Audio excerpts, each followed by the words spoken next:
Hi there, and welcome to English Language Arts or Literature with Miss Yount. I'm going to be your literature teacher this year, and I am teaching primarily grades 7th and 8th, and I am just so excited. Most of my teaching background has been teaching either middle school or 11th to 12th grade seniors, upperclassmen.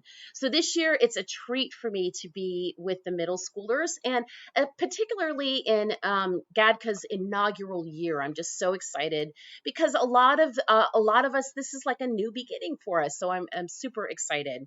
For 7th grade ELA, we're going to be talking about things like folk tales, memoirs.